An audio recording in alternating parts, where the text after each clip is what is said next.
gusto estar frente a ustedes nuevamente. Un placer estar también con nuestros amigos a través de internet. Nuestro tema de hoy, el juicio de Dios, ¿debe preocuparme? Generalmente cuando hablamos del juicio de Dios, ¿cuál es nuestra reacción? Nos sentimos felices, ¿verdad? Bien. Los veo sonreír. ¿Cuántos sienten un poquito de temor con esto del juicio de Dios? Quiero ver las manos de los que están aquí presentes. Oh, hay varias manos. Miren, estoy hablando de este tema con un grupo de cristianos que no pertenecen a esta iglesia. Es una experiencia extraordinaria. Y digo que es extraordinaria porque hay de diferentes denominaciones en esa reunión. Y ustedes ya saben lo que eso significa, que tienen diferentes enseñanzas. Y al comenzar, cada uno llega con lo que ha aprendido. Pero tratamos, por la gracia de Dios, que la palabra de Dios nos haga salir unidos en el pensamiento. ¿No es eso lo que Jesús quería? Ahora, espero que nosotros también tengamos la misma experiencia.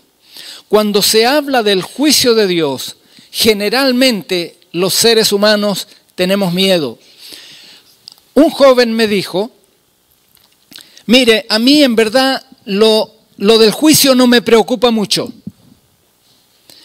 Porque lo que ha de venir, pues que venga. Diferentes reacciones, ¿verdad? ¿Cuál es nuestra reacción? Es más, ¿qué espera Dios que su iglesia enseñe al mundo? Y esta me parece que es la pregunta principal que vamos a tratar de responder en esta mañana. Recuerden, el libro de Apocalipsis dice que la iglesia remanente, la iglesia del fin del tiempo, debe enseñar ¿qué cosa? Apocalipsis 14. El evangelio eterno. Y cuando el ángel habla del evangelio eterno, ¿qué dice? Antes de la hora de su juicio, ¿qué dice? Temed a Dios y dadle gloria. Saltémonos la siguiente frase. ¿Qué sigue diciendo? Y adorad al que hizo el cielo y la tierra. Ese es el evangelio eterno. ¿Están de acuerdo conmigo o no? Esto tenemos que predicarlo por una razón bien sencilla, pero muy importante. Ahora sí, mi hermano, porque la hora de su juicio ha llegado. Y muchos de nosotros tenemos miedo al juicio. Cuando yo estuve con estos hermanos, yo les hablé del juicio. Uno de ellos dijo, por muchos años asistí a la iglesia popular, ahora está en una iglesia evangélica, y allí me enseñaron que al final todos teníamos que comparecer en un juicio. Pero al parecer había otra manera de empezar el juicio. No como me lo habían enseñado. Y otra persona levanta su mano, porque ahí damos libertad para que pregunten. Y esta otra persona dice, yo he estudiado la Biblia hace mucho tiempo y había escuchado esto del juicio, pero no sabía que los cristianos teníamos que juzgar a los ángeles. Esto es nuevo para mí. Y yo alababa el nombre de Dios. Y yo decía, gracias Señor porque me diste la oportunidad de estar aquí, en este lugar, frente a estas personas que necesitan escuchar este último mensaje para que entendamos al Dios con el cual estamos tratando. Porque aquí es donde está el problema. Claro, como el libro de Apocalipsis dice, temed a Dios, entonces algunos piensan que hay que tenerle miedo. Pero no es eso lo que el Señor quiere que tengamos. Déjenme comenzar con una declaración enfática, una declaración fuerte. El juicio de Dios no es para condenar a los seres humanos. Espere un momentito, usted, yo sé, al escuchar esto a lo mejor quiere irse ya y no seguir viendo. Los que están aquí no pueden salir, pero ustedes pueden cambiar la sintonía y no seguir mirando. Deme, por favor, 5 minutos. En 5 minutos voy a procurar demostrar esto que estoy diciendo. Vamos a un versículo muy conocido para este grupo que tengo frente a mí. Vamos a ver lo que dice Eclesiastés, capítulo 12, versículos 13 en adelante. ¿Y por qué quiero empezar con este texto? Porque hay algunos que no creen en esto del juicio. ¿Qué dice Eclesiastés? Capítulo 12, versículo 13. El fin de todo discurso oído es este: teme a Dios y guarda sus mandamientos, porque esto es el todo del hombre. Versículo 14. Porque Dios traerá toda obra a juicio, juntamente con toda cosa escondida, sea buena o sea mala. La Biblia es clara. ¿Va a haber juicio o no va a haber juicio? Definitivamente tenemos que aceptar. Si aceptamos la palabra de Dios, va a haber un juicio. Les pregunto, ¿qué va a ser juzgado?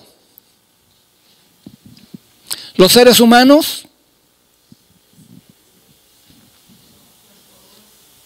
¿Los seres humanos dice ahí?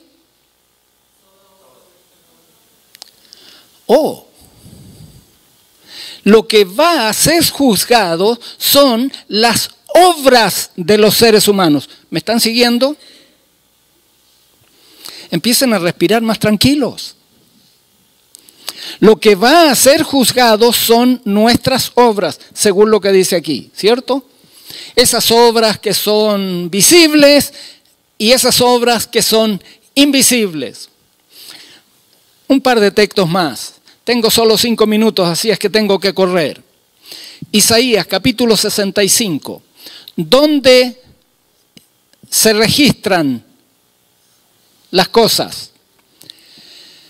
¿Qué dice Isaías 65, 6? He aquí que escrito está delante de mí. No callaré, sino que recompensaré y daré el pago en su seno por vuestras iniquidades, dice Jehová, y por las iniquidades de vuestros padres juntamente. Voy a llegar hasta allí. Solo tengo 5 minutos y ya se me fueron 2. Hermanos, este versículo me dice que hay algo escrito delante de Dios. ¿Verdad que sí? ¿Están escritas qué cosa? ¿Qué está escrito delante de Dios? Nuestras iniquidades. ¿Qué significa la palabra iniquidad? Quiero que todos lo entiendan, hasta Mike. Iniquidad significa maldad. Todas nuestras maldades están registradas delante de Dios. No solo nuestras maldades. Miren lo que dice Nehemías. Nehemías capítulo 13, versículo 14. Acuérdate de mí, clama Nehemías. Acuérdate de mí, oh Dios, en orden a esto. Y no borres mis misericordias que hice en la casa de Dios y en su servicio. ¿Qué está pidiendo Nehemías? No borres lo que yo te he servido. No borres las cosas que yo he hecho para ti. Está pidiendo eso. ¿De dónde les pueden ser borradas? de esos registros que tiene Dios en el cielo. Y por último, ¿qué dijo Jesús? Mateo 12:36. Mas yo os digo que de toda palabra ociosa que hablen los hombres, de ella darán cuenta en el día del juicio. Si hubiese estado en este tiempo, yo creo que hubiese dicho de todo lo que escriben en el WhatsApp, de todo lo que escriben en el internet, voy a decirlo así. Toda palabra ociosa, miren, no solo son nuestros hechos, sino también son ¿qué cosa? Lo que hablamos. Lo dice Jesús. ¿Qué dice el versículo 37? Porque por tus palabras serás justificado y por tus palabras serás condenado. Quiero terminar este pensamiento, espero que me queden todavía algunos segundos, con esta cita. La obra de cada uno pasa bajo la mirada de Dios y es, ¿qué cosa? Registrada e imputada ya como señal de fidelidad o de infidelidad. Frente a cada nombre en los libros del cielo aparecen con terrible exactitud cada mala palabra, cada acto egoísta, cada deber descuidado, cada pecado secreto, con toda su artera hipocresía. ¿Qué significa artera? Con todo su mañosa hipocresía. Pero sigue la cita diciendo, están registradas las admoniciones o reconvenciones, es decir, los llamados de atención que Dios nos hace, pero que hemos despreciado. Están anotados los momentos perdidos, están anotadas las oportunidades desperdiciadas, está anotada la influencia ejercida, para bien o para mal, con sus abarcantes resultados. Todo es registrado por el ángel anotador. Yo sé lo que están pensando, yo sé lo que está pensando usted, mi amigo, mi amiga. Después de leer todo eso, ¿usted piensa que ahora se me quitó el miedo? Ahora tengo más miedo. Porque ni siquiera es lo que yo pensaba, ahora es mucho más.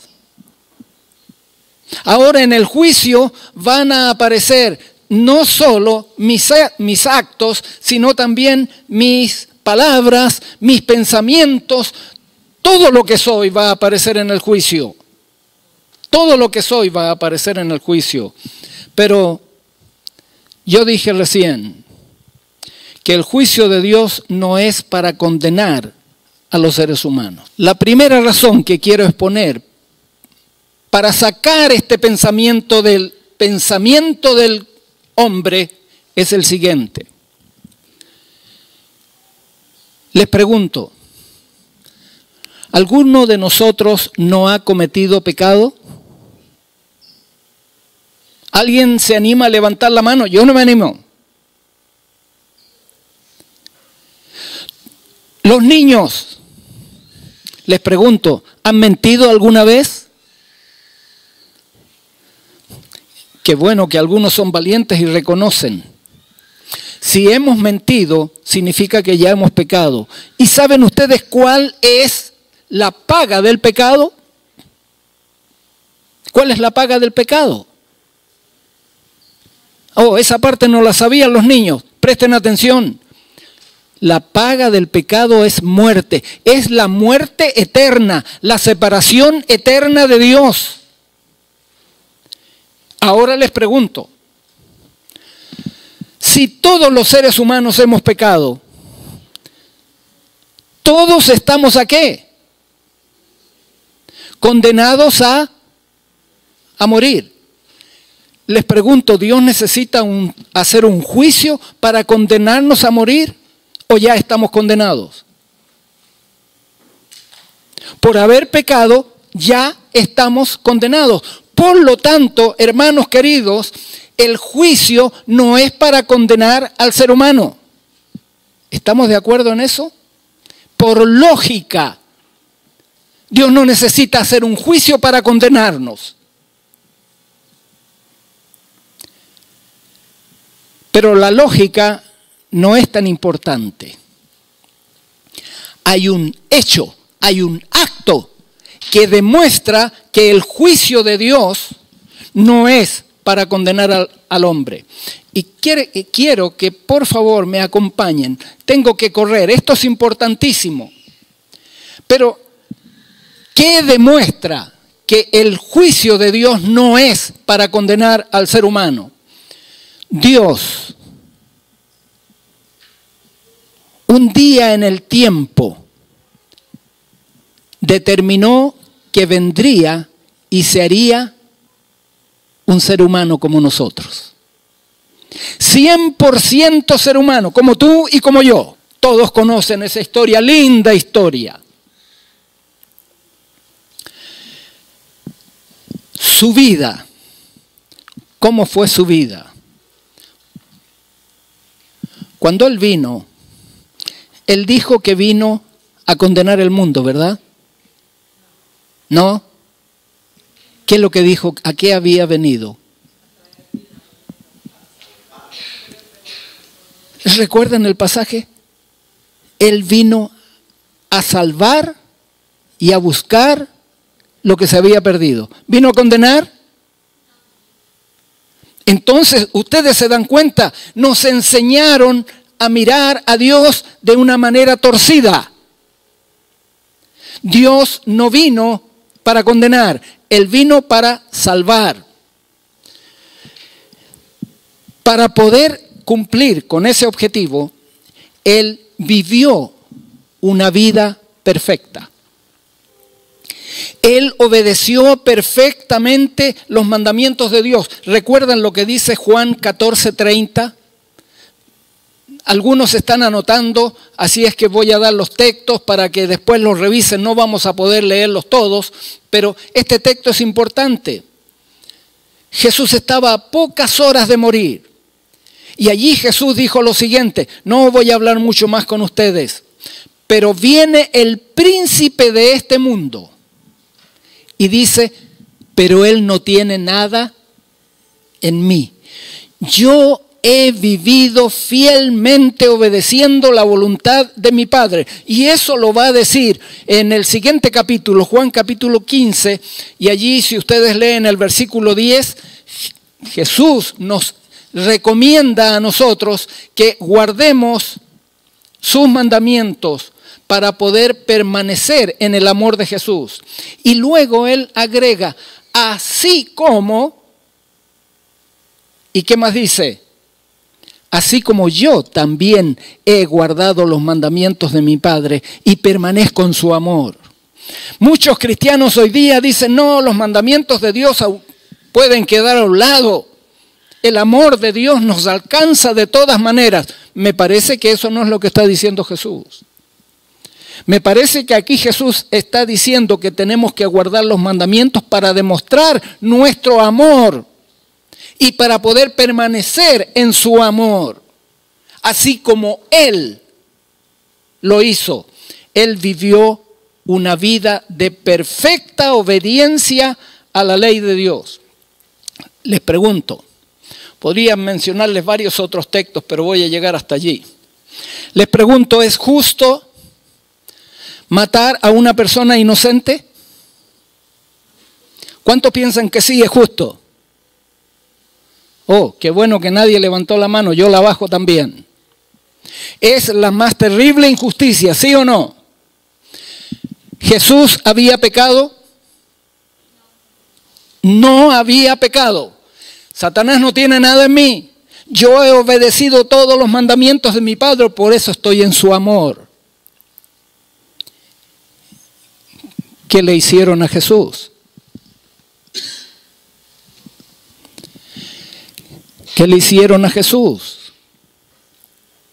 Ustedes lo saben. Lo mataron. ¿Por qué lo mataron si él era inocente? Si él no había pecado, ¿por qué lo mataron? Ustedes lo saben, ¿cierto? Lo mataron porque Él murió en nuestro lugar, murió en mi lugar. Y ojalá que cada uno de ustedes, ojalá que los niños estén pensando en esto. Jesús murió no porque Él cometió algún pecado, sino murió por tomar tu lugar, por tomar mi lugar.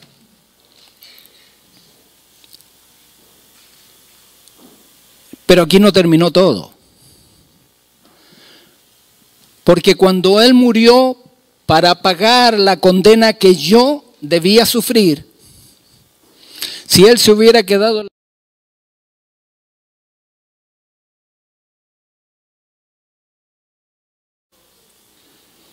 ¿Verdad que no? Ustedes saben lo que pasó al tercer día.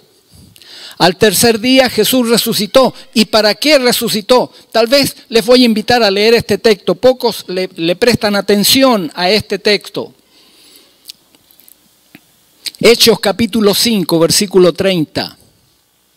Aquí está el apóstol Pedro hablando a los líderes judíos.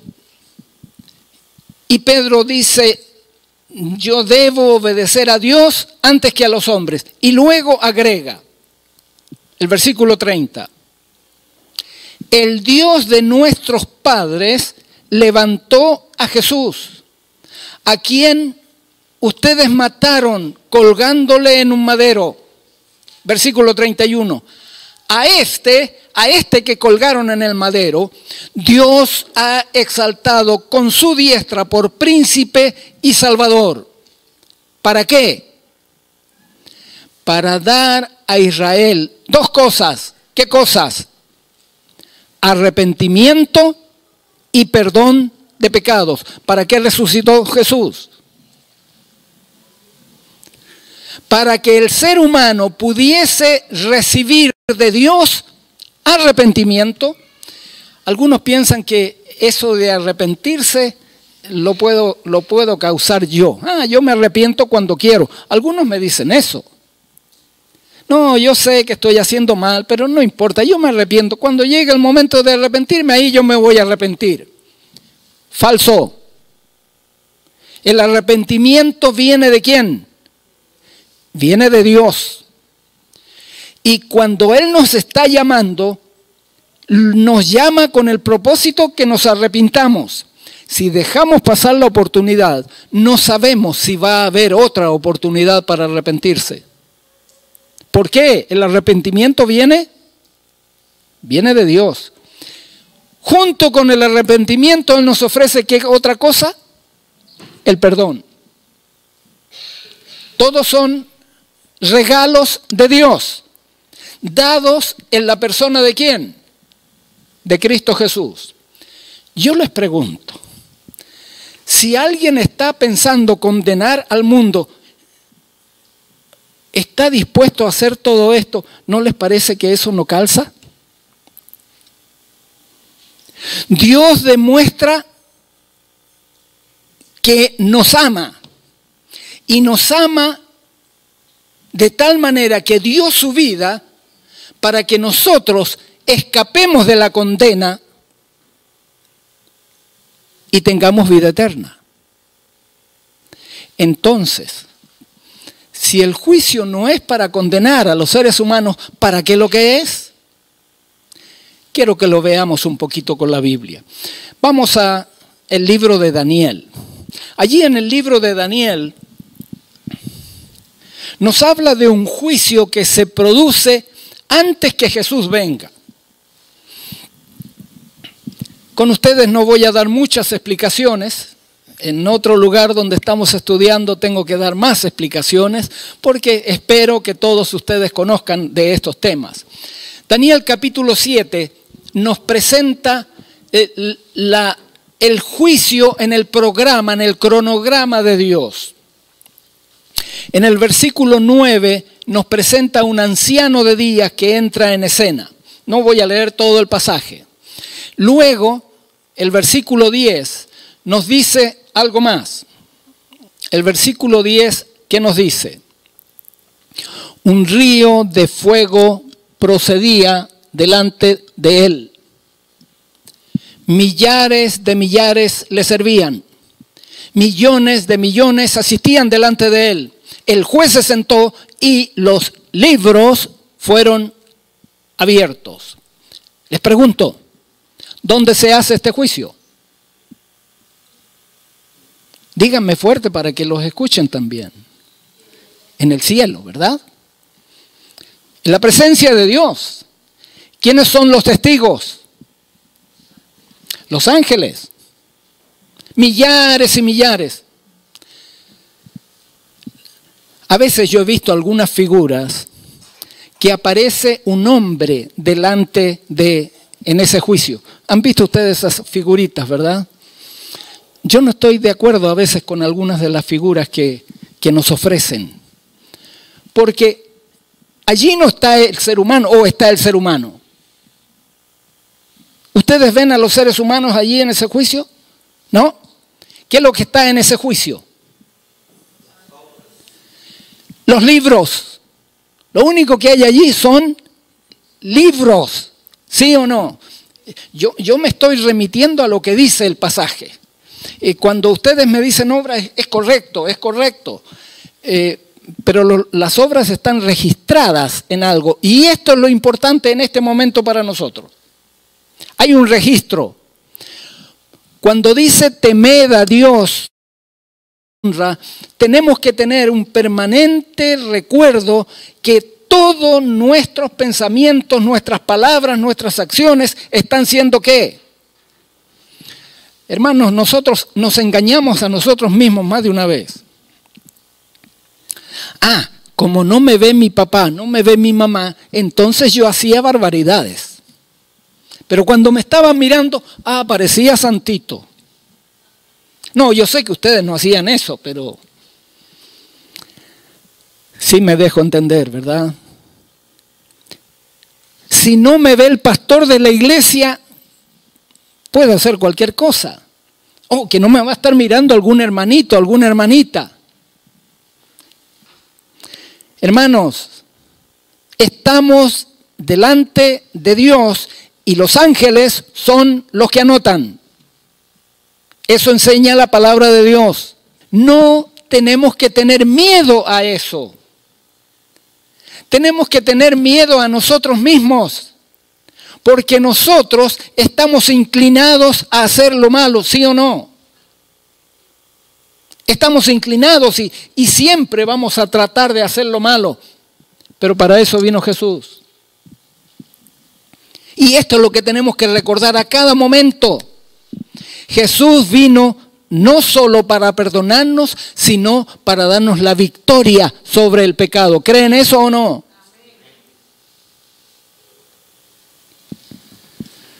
Se abrieron los libros. En los libros se revisaron esos libros. Al terminar el juicio, ¿qué ocurre? Versículo 13. ¿Qué ocurre al terminar el juicio? Espero que todos me sigan. Aparece uno como hijo de hombre. ¿Quién es este como hijo de hombre? ¿Qué nombre le damos nosotros? Es Jesús. Miren, Daniel lo miraba hacia el futuro. Todavía Jesús no había nacido. Pero Dios le estaba mostrando, como digo yo, le estaba mostrando la película, le estaba dando un adelanto de lo que iba a pasar. Y entonces él ve a uno como hijo de hombre. Ese no era como los que vivían allá. Ese no era como los ángeles. Ese no era como Dios, sino era uno como hijo de hombre. Uno como yo y uno como tú. Por eso sabemos que era Jesús. ¿A qué vino Jesús? Delante del anciano de días. Y vamos a leer ese versículo. Daniel capítulo 7, versículo 14. Es importantísimo. Al terminar este juicio, le fue dado, ¿qué cosa? Dominio, gloria y reino, para que todos los pueblos, naciones y lenguas le sirvieran. Ese dominio iba a ser un dominio eterno, que nunca iba a pasar, y su reino uno que no será destruido. Hermanos, amigos, el ofrecimiento de Dios es que nosotros, de condenados a muerte, pasemos a ser participantes del reino de Dios. ¿Qué les parece? ¿Qué nos demuestra eso? ¿Que Dios nos quiere condenar? ¿O que Dios nos quiere salvar? Hermanos, ojalá que mirásemos eso todos los días. Dios está buscando la manera de salvar a cada ser humano en este mundo. Pero Él no nos impone la salvación. Él no nos obliga. Él nos deja libre albedrío, es la palabra que usamos. Él nos deja libertad de escoger. Miren, aquí en esta mañana estoy seguro que hay algunos niños que no quieren estar en este lugar. No voy a mirar para ningún lado para que nadie se sienta. No quieren estar aquí. Pero están aquí porque papá y mamá dicen que tienen que estar aquí. Y algunos niños sufren por eso. ¿Por qué lo hacen los padres? Porque los padres saben que lo que pueden recibir aquí puede tener consecuencias de vida eterna. ¿Es así, papitos, o no? Es lo único que están pensando. Lo único que la forma como nosotros lo hacemos es un poquito diferente a como Dios lo hace. Dios, como ya nos ve grandecitos, nos deja a nosotros decidir. Pero como a los padres les dio, y esa es autoridad que Dios les dio, así que sigan haciéndolo. Como Dios le dio autoridad sobre los hijos, lo que ustedes hacen es correcto. Cuando ellos ya puedan decidir, ahora lo único que les va a quedar va a ser sufrir. Cuando los hijos deciden por sí mismos, lo único que nos queda como padres es sufrir cuando los vemos tomar un camino que no es el correcto. Y si nosotros como padres sufrimos, les pregunto, ¿cómo estará el Padre Celestial? Hermanos, Dios es un Dios de amor que está buscando cómo salvar. Hasta en el juicio está buscando cómo salvar. A Jesús se le da el reino. Es coronado rey. Hay varias coronaciones, pero esta es la primera. Cuando es coronado rey, les pregunto, ¿dónde están sus súbditos? ¿Dónde están los que van a ser parte de su reino? Unos muertos y otros vivos. ¿Pero dónde están? Aquí, en la tierra. Por eso es necesario este juicio antes de la venida de Jesús. ¿Y por qué lo estoy destacando? Porque algunos hermanos dicen, pero ¿para qué un juicio antes? Si el juicio final es suficiente. No, no es suficiente. Porque en este juicio, hermanos, que el enemigo de Dios no quiere que nadie conozca, en este juicio es donde los cristianos, donde los que dicen ser hijos de Dios, tienen que estar preparados para sobrevivir, si me dejan decirlo así.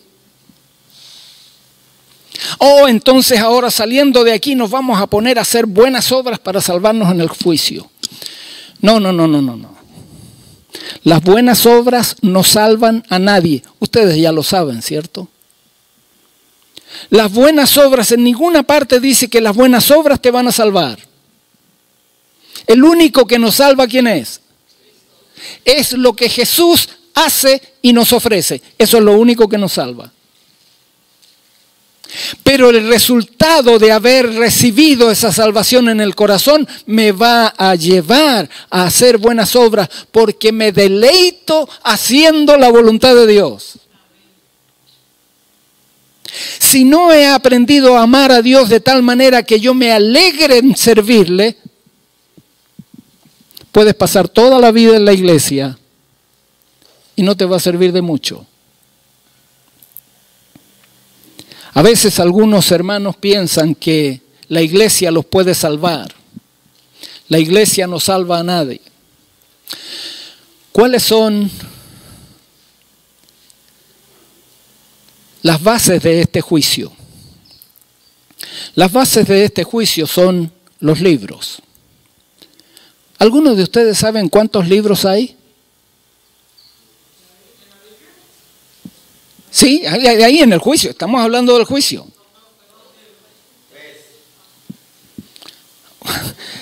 Me dan ganas de hacer como los que hacen un remate, ¿eh? ¿Quién da más? Hay varios libros, hermanos queridos. Hay unos libros que se abren en la primera parte y hay otros libros que se abren en la última parte. Los voy a dejar hasta allí. Es que el tema no es acerca del juicio, en verdad, en este sentido. Déjenme avanzar. Lo único que quiero confirmar es lo que la Biblia dice. Uno de los libros se llama el libro de los estatutos. ¿Han escuchado hablar de ese libro? El libro de los estatutos. No todos han escuchado hablar del libro de los estatutos. El libro de los estatutos es la Biblia. Hermanos, todos nuestros actos, todos nuestros pensamientos, todas nuestras acciones van a ser comparadas con la Biblia. Cuando alguna persona me dice, no, la Biblia no es tan importante, en mi corazón sufro. Porque si para ti, hermano, hermana, amigo, amiga, para ti la Biblia no es tan importante, no sabes que ese libro es el que va a ser usado para juzgar tus actos, no para juzgarte a ti, para juzgar tus actos. Y si tus actos no están de acuerdo a lo que la Biblia dice, ¿cómo vas a poder pasar el juicio?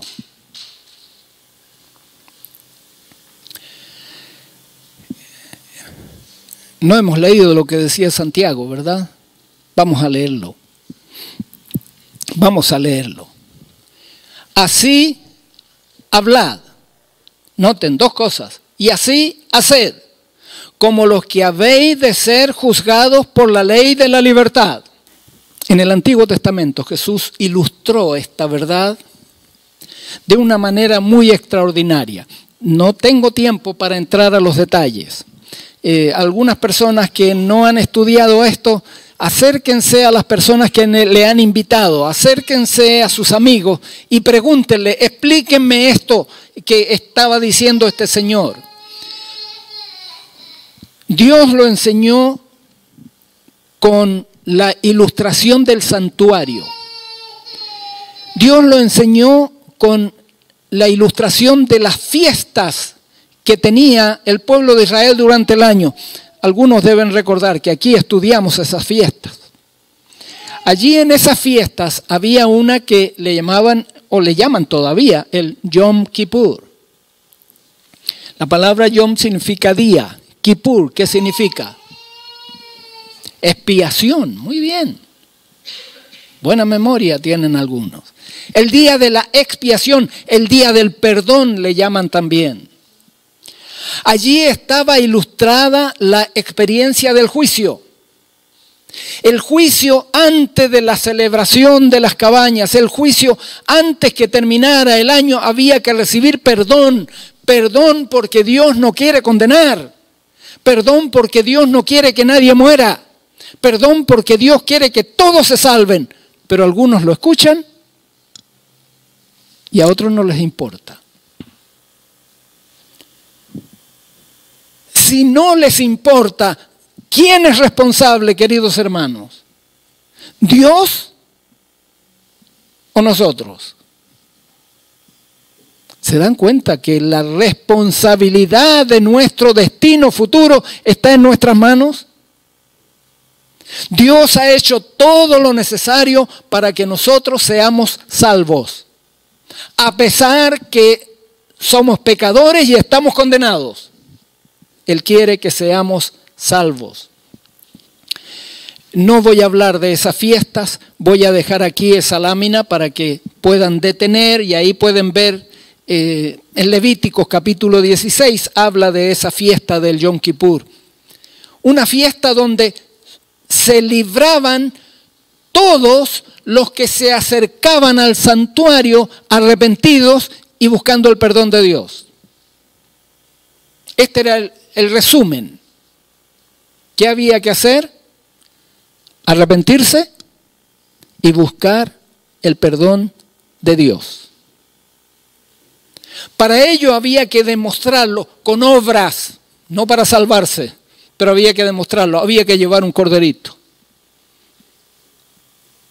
Hoy día no tenemos que llevar un corderito. Yo sé, algunos hermanos están esperando que allí en Israel se levante el templo y empiecen los sacrificios otra vez. Hermanos queridos, eso no tiene ningún valor, porque el verdadero cordero ya vino, derramó su sangre, pagó la deuda, ya no se necesitan el sacrificio de los animales. Eso era en el Antiguo Testamento. Esas son las leyes que quedaron abolidas en la cruz.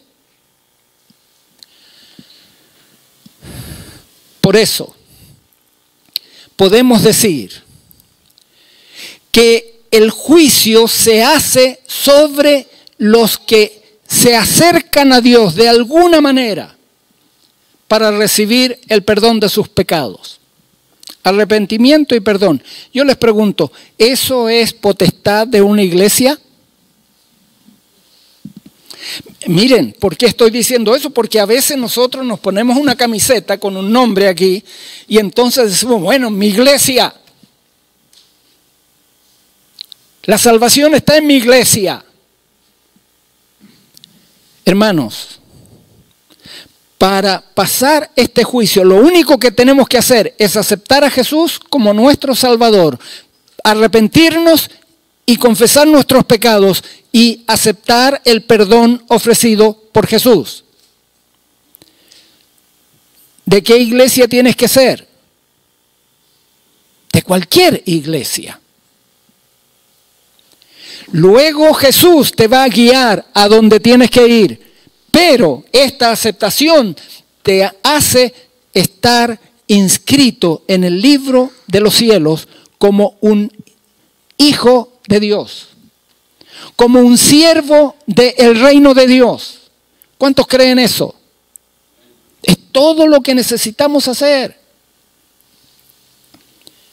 Ahora,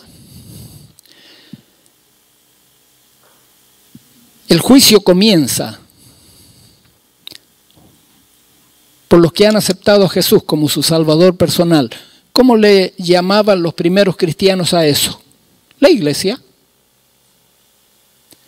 Y eso es lo que Pedro enseñó. Primera de Pedro 4:17, ¿qué dice allí? Porque es tiempo de que el juicio comience, ¿dónde? Por la casa de Dios. Y si primero comienza por nosotros, ¿cuál será el fin de aquellos que no obedecen el Evangelio de Dios? Bueno, esos están en otra sección ya. Hermanos, ustedes y yo hemos aceptado a Jesús. Muchas personas que están mirando también han aceptado a Jesús. Por lo tanto, ustedes y yo tenemos que pasar por este juicio antes de la venida de Jesús. ¿Están de acuerdo con lo que estoy diciendo? Esto es lo que la Biblia nos dice. Tenemos que pasar por este juicio. ¿Qué busca Dios en su iglesia con este juicio? ¿Qué busca Dios? ¿Busca personas pecadoras? ¿Busca encontrar el pecado que hay en las personas? ¿Es eso lo que busca Dios en este juicio? ¿Los pecados que hemos cometido?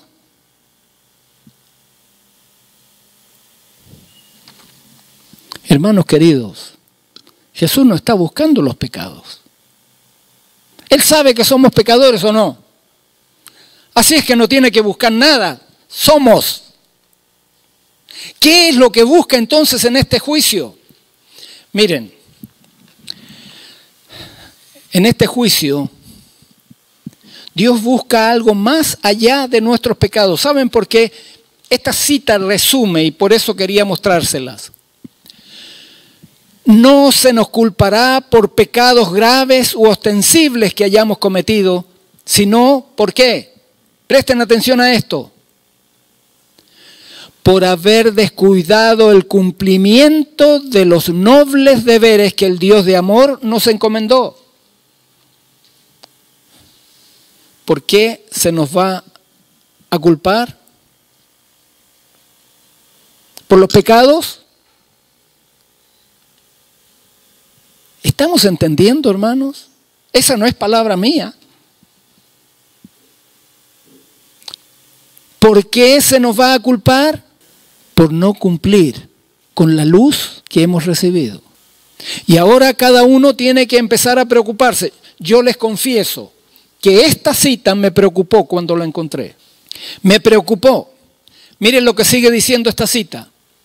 Se revelarán nuestras deficiencias de carácter. No son nuestros pecados. ¿Qué es lo que se va a revelar? Hermanos, algunos se me quieren quedar dormidos. Y yo sé que esto es serio. Porque nosotros aquí pensamos que porque estamos aquí estamos guardando los mandamientos de Dios, ¿sí o no? Hermanos, nosotros cometemos el mismo error que nuestros hermanos fariseos del tiempo de Jesús. Nosotros guardamos la letra de la ley, pero no guardamos la esencia de la ley.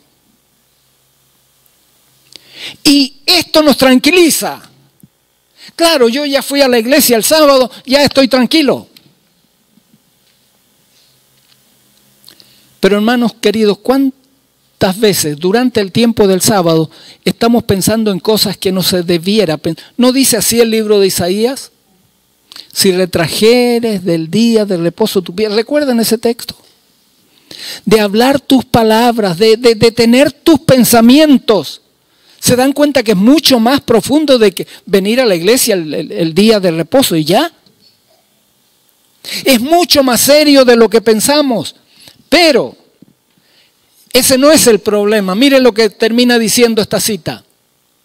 Se verá entonces que todos los condenados tenían luz, tenían conocimiento, habían sido depositarios de los bienes de su Señor, pero fueron hallados infieles. Jesús ilustró esto, hermanos. Mateo capítulo 22. Allí en este capítulo Jesús dice algo importante. El reino de los cielos es semejante a ¿qué? A un rey que hizo fiesta de bodas a su hijo. Y envió a sus siervos para que llamaran a los convidados a las bodas. Mas estos no quisieron venir.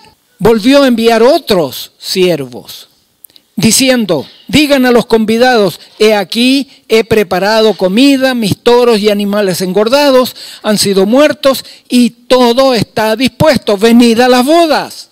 Mas ellos, sin hacer caso, se fueron, uno a su labranza y otro a sus negocios. Y otros, tomando a los siervos, los afrentaron y los mataron. Al oírlo, el rey se enojó y enviando sus ejércitos destruyó a aquellos homicidas y quemó su ciudad.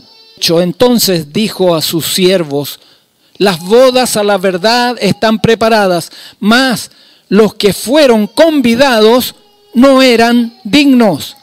Id, pues, a las salidas de los caminos y llamad a las bodas a cuantos encuentren.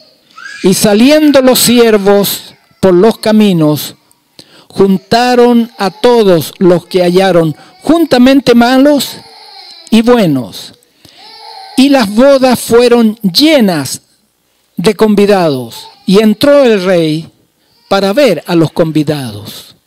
Y vio allí a un hombre que no estaba vestido de bodas. Y le dijo, amigo, ¿cómo entraste aquí sin estar vestido de boda? Mas él enmudeció. Entonces el rey dijo a los que servían: atadle los pies y las manos y echadle afuera a las tinieblas, y allí será el lloro y el crujir de dientes. Y terminó Jesús diciendo: porque muchos son llamados y pocos los escogidos. ¿Qué quiso decir Jesús con esto? Prestemos atención. En primer lugar, la boda. ¿Qué representa la boda? ¿Alguno tiene idea de lo que representa la boda? El casamiento. Tal vez así lo conocen mejor la palabra. El casamiento representa la unión entre la humanidad y la divinidad. Entre nosotros los seres humanos con la parte divina. Esto es importante. Algunos dicen: no, es que no se puede obedecer los mandamientos de Dios. Tiene toda la razón. Humanamente no podemos. Pero Jesús vivió una vida perfecta y el poder que Él usó para vivir la vida perfecta te lo ofrece a ti y me lo ofrece a mí. ¿Se puede obedecer o no se puede obedecer? Solito, no. Pero el ofrecimiento de la divinidad, allí es donde tiene que haber la boda. Allí es donde tiene que haber el casamiento. Ahora miren lo que menciona esta parábola. Menciona un vestido de bodas. Ya vamos a ver lo que representa el vestido de bodas. Y esta parábola ilustra la invitación del Evangelio dada al pueblo judío en primer lugar. Y cómo después se dio a los gentiles también. Vamos a analizarlo en los primeros versículos. El reino de los cielos es semejante a un rey que hizo las bodas a su hijo. ¿Quién es el rey? Dios Padre. ¿Quién es el hijo? Facilito, ¿verdad? Jesucristo. Ahora, envió a sus siervos. ¿Quiénes son sus siervos? ¿O quiénes eran sus siervos? En el tiempo de Jesús, los siervos eran los discípulos de Jesús. Jesús los mandó para que fueran a los convidados. ¿Quiénes eran los convidados? Un poquito más fuerte, que estoy medio sordo. El pueblo judío eran los convidados. Jesús vino para hablar primero al pueblo judío. ¿Por qué? Porque ellos eran los convidados. Envió a sus discípulos, envió a 70. ¿Le hicieron caso? ¿Qué decía la parábola?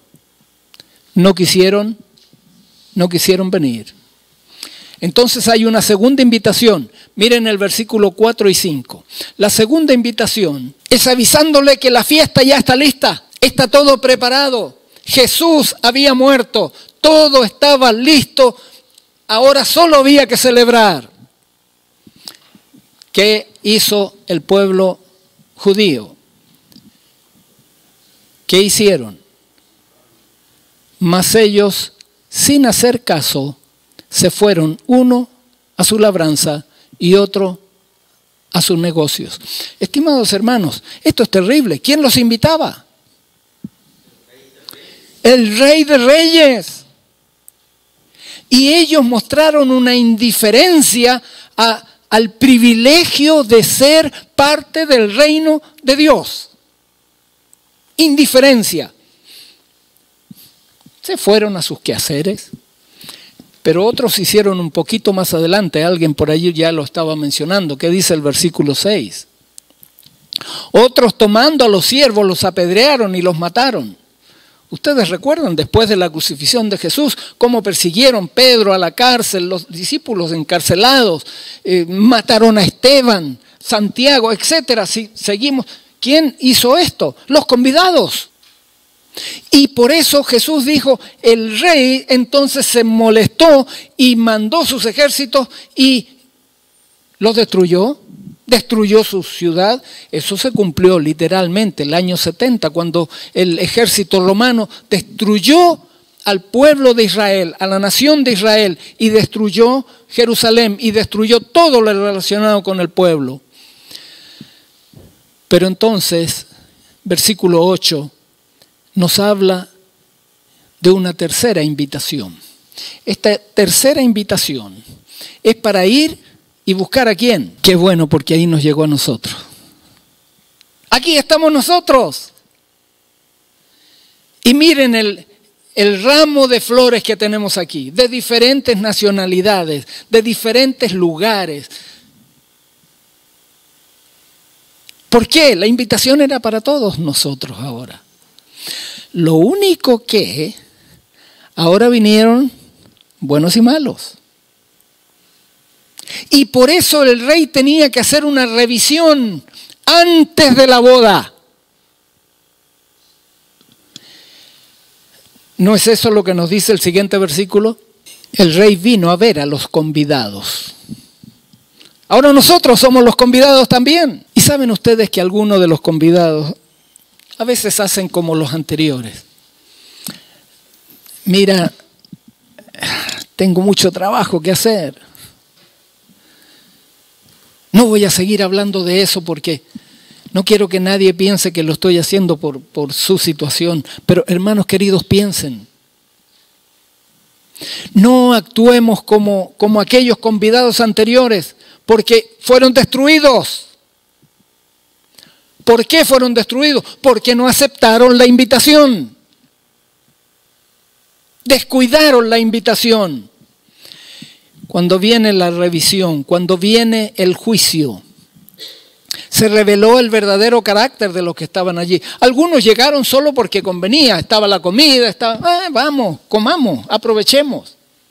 Algunos llegan a la iglesia solo por aprovechar las bendiciones que Dios ofrece, pero no están dispuestos al sacrificio que también implica el ser parte del reino de Dios.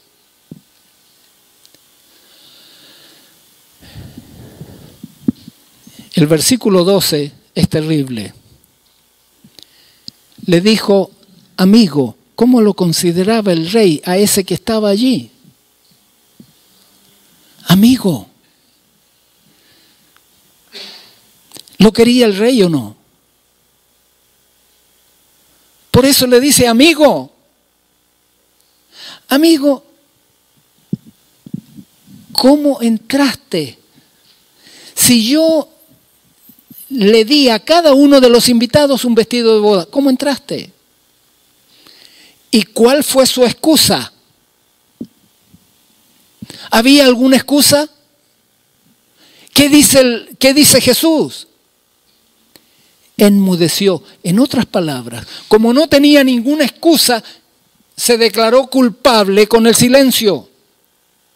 Hermanos míos, en el juicio de Dios, no vamos a tener ninguna excusa frente a todas las oportunidades que Dios nos dio, a todas las invitaciones que Dios nos dio. Él sabe que somos pecadores. Él sabe que no tenemos fuerza para vencer el pecado, pero Él ofreció el poder del Espíritu Santo para nosotros. Él ofreció la muerte de Cristo para que no tengamos que pagar los pecados que hemos cometido. Él ofreció todo lo que necesitamos para salvarnos. Lo único que teníamos que hacer es aceptarlo. El vestido de bodas representa el carácter de Jesús. Tú y yo necesitamos tener el carácter de Jesús para entrar a la boda. ¿Creen eso? Hermano, hermana, ¿lo tienes? No me contestes a mí. Solo quiero que lo pienses. Miren que ese es el pedido del Señor. Él quiere que nosotros usemos o tengamos el vestido de bodas. Ustedes recuerdan lo que dice Apocalipsis 3:18. Por tanto yo te aconsejo, Él no nos obliga, Él nos ruega. Te aconsejo que compres de mí oro refinado en fuego para que seas rico. Y vestiduras blancas para que te vistas y no se vea tu desnudez, no se vea la vergüenza de tu desnudez. Y unge tus ojos con colirio para que veas. Todo está ofrecido sin dinero y sin precio.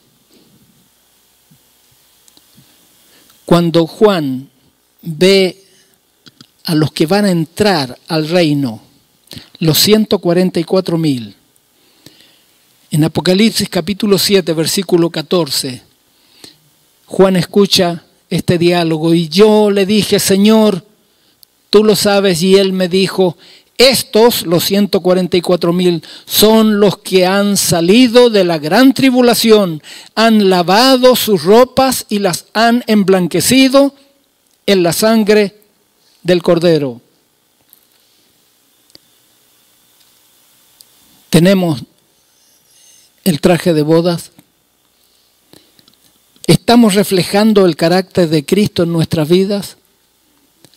Si no, tenemos que empezar por arrepentirnos, confesar nuestros pecados.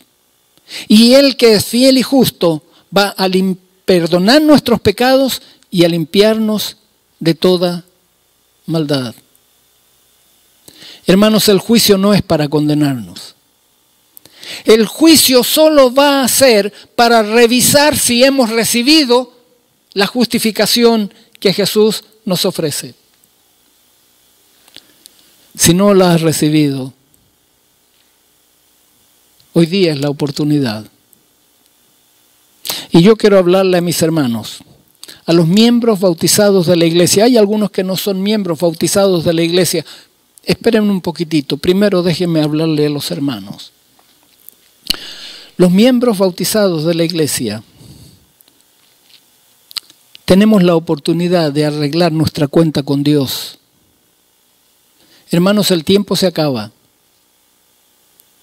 Necesitamos tener vasos limpios para que mañana el Espíritu Santo sea derramado y cumplamos la última parte de la misión que tenemos. Pero tenemos que estar limpios ahora. ¿No creen que debiéramos arreglar nuestra cuenta comenzando en este momento? Yo quiero invitar a los miembros de la iglesia que deseen arreglar su cuenta con el Señor o empezar a arreglar su cuenta con el Señor ahora. No les voy a pedir que se pongan de pie. No les voy a pedir que levanten su mano. Les voy a pedir que se arrodillen delante del cielo. Si usted siente la necesidad de hacerlo, póngase de rodillas delante de Dios y hable con Él, con nadie más. Hable con Él para hacer la confesión que sea necesaria y para pedir que le dé el poder que limpia de toda maldad. Si hay alguien, miembro de la iglesia, que quiere decirle eso a Jesús, arrodíllese delante de Él. Ahora voy a hablar a mis hermanos que no son miembros de la iglesia. Ustedes ven que el ofrecimiento es para los que están en la iglesia y para los que no están en la iglesia. Pero hay un proceso. Si no estamos en la iglesia, tenemos que aceptar a Jesús y pertenecer a su pueblo. Si usted quiere pedirle también a Jesús, dame el valor para dar los pasos que son necesarios y ser parte de tu pueblo, también le voy a rogar que se ponga de rodillas junto a los hermanos que lo están haciendo ahora, para que pidamos juntos el poder del cielo y que comience a ser puesto sobre nosotros el vestido de bodas. Vamos a escuchar una música. Mientras escuchamos la música, hablemos con el Señor.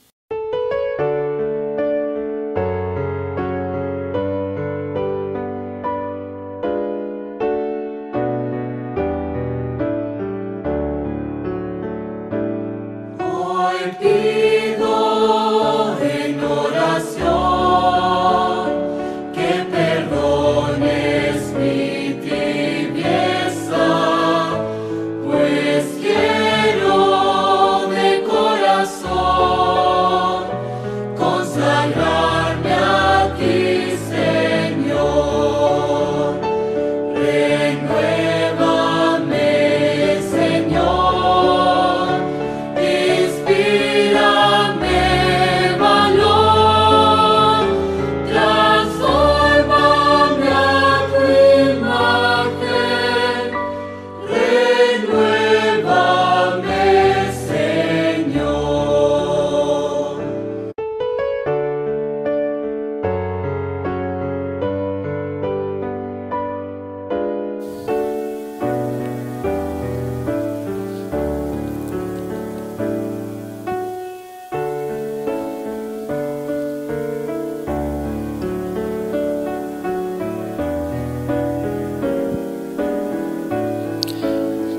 Te agradezco, Señor, porque en tu palabra claramente nos enseñas que tú no viniste a condenar, sino a salvar.